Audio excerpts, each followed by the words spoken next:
بھی ترجمہ کرتے ہوئے میر امن نے جدید سے کام لیا اور لفظی ترجمہ نگاری کے بجائے ہزار ترجمہ کو توجہ دی۔ اخلاقی مشنی میں پندہ و نشہ ہے اور اخلاقی موضوعات کے باعث سنجیدگی کا دامن بھی ہاتھ سے نہیں جانے دیا۔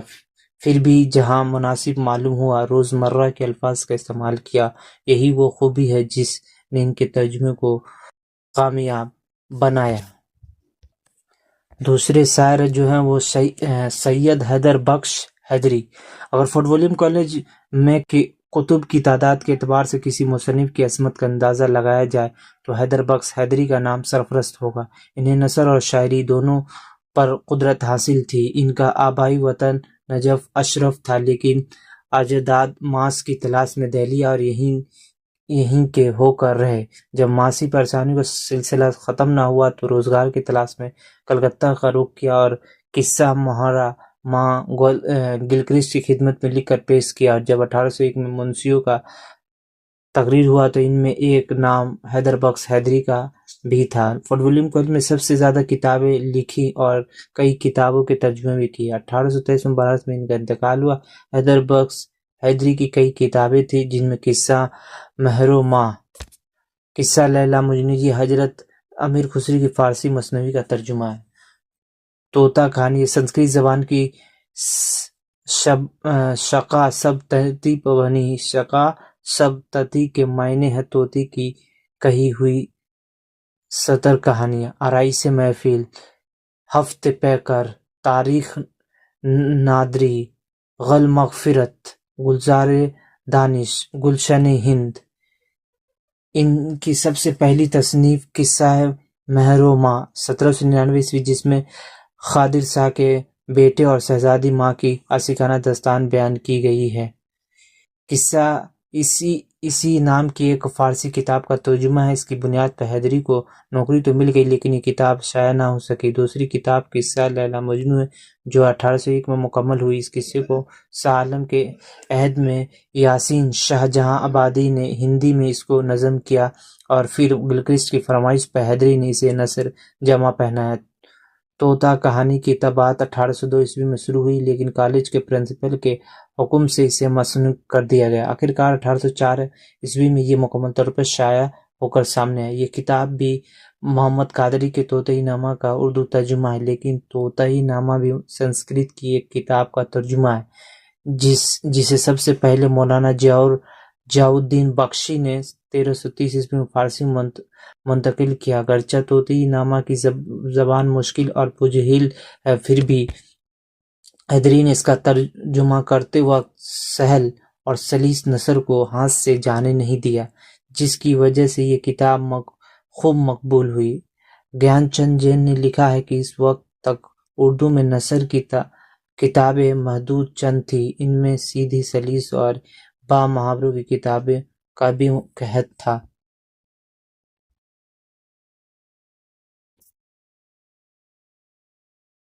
حیدری کی دوسری مشہور کتاب رائش محفل 1803 میں شائع ہوا۔ اس میں حاتم طائی کے متعلق قصوں کو مربوط اور مسلسل بیان کیا گیا۔ اس قصے کی اصل فارسی ہے جسے گلکرسٹ کے کہنے پر ترجمہ کیا گیا۔ حیدری نے اس قصے میں متعدد دفعہ تبدیلی کر کے قصے کو توڑ دیا اور اس اعتبار سے ترجمے سے زیادہ ان کی تالیف معلوم ہوتی ہے۔ یہ باغ و بہار کے بعد سب سے مقبول داستان تھی۔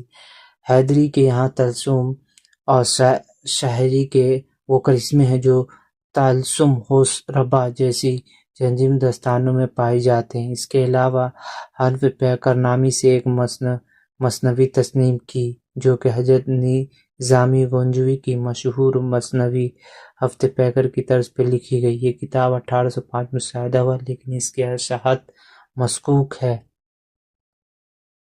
حیدری کے ایک اور کتاب گلزار دانش مشہور فارسی کتاب بہار دانش کا ترجمہ ہے جس کے خالق شیخ عنایت اللہ تھے۔ یہ ایک نیم تاریخی قصہ ہے اور سانہ تالیف اس کا 1651 ہے، لیکن اردو ترجمے کے بارے میں زیادہ معلومات فراہم نہیں ہوتی ہیں کہ اب اس کا کوئی نسخہ دستیاب نہیں۔ فورٹ ولیم کالج میں گلشن ہند کے نام سے 2 تذکرے لکھے گئے ہیں۔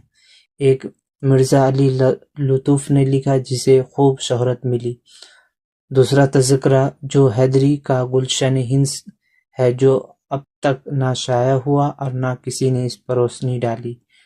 شاید حیدری نے اپنے کارنامے کو اس قابل نہیں سمجھا، ورنہ ان کی نثر کو پڑھنے سے اندازہ ہوتا ہے کہ اگر انہوں نے گلکرسٹ کے سامنے یہ نسخہ پیش کیا ہوتا تو اس کی قدر کیوں کر نہ کرتے۔ یہ تذکرہ 1801 عیسوی کے آس پاس لکھا گیا۔ حیدری نے 1801 میں اپنے مضامین کا مجموعہ گلدستۂ حیدری کے نام سے مرتب کیا، جس میں مضامین دبوچے اور شاعری کو شامل کیا۔ اس میں مجموعہ حکایات، مجموعہ مراثی، قصہ مہر و ماہ کا دبوچہ، قصہ لیلا مجنوں کا دبوچہ کے علاوہ شعرائے اردو کا تذکرہ بھی اس میں شامل ہے۔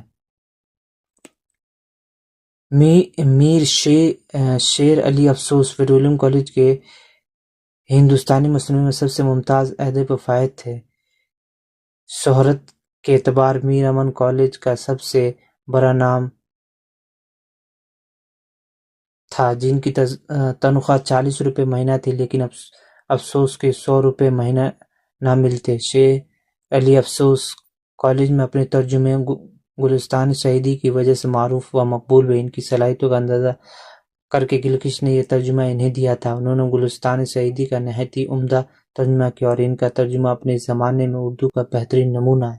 گلستان میں جا بجا برہ محل اشعار کثرت سے ملتے ہیں، لیکن ان کا اردو ترجمہ کرنے پہ ان کا حسن باقی نہیں رہتا ہے۔ ان میں سے بہت ایسے مصرے ہیں جو خاص و عام کی زبان پر چڑھ گئے ہیں۔ ان کا ترجمہ کرنا ان کی اہمیت کو مجروح کرنا تھا، لہذا افسوس نے انہیں جوں کا توں لکھ دیا۔ ان کی زبان میں سلاست اور صفائی ہے۔ عربی فارسی الفاظ کے استعمال میں یہ حیدری سے بھی آگے نکل گئے ہیں۔ افسوس نے گلستان کی شکایتوں کا ترجمہ کر کے باغ اردو کے نام سے شائع کیا۔ اس ترجمے کا آغاز 1800 عیسوی میں ہوا اور 1802 میں مکمل ہوا۔ 1803 میں ہندوستانی مصنوعی کی کتب پر انعام کی سفارش ہوئی اور باغ اردو پر 400 روپے کا انعام ملا۔ تو آج ہم دو شاعروں کے بارے میں یا منشیوں کے بارے میں پڑھے تھے فورٹ ولیم کالج کے، باقی اگلے کلاس میں۔